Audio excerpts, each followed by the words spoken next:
Sa iba pang balita, naglabas ng travel advisory sa kanilang mga mamamayan ang Chinese Embassy sa Pilipinas.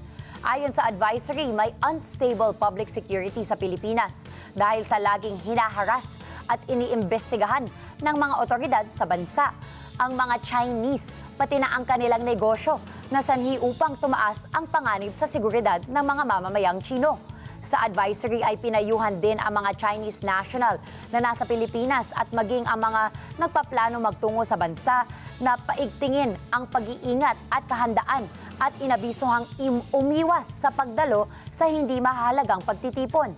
Pinaiiwas din ang mga ito sa pagpunta sa matataong mga lugar at pagdalo sa political gatherings, maging ang pagsunod sa mga batas na umiiral sa bansa.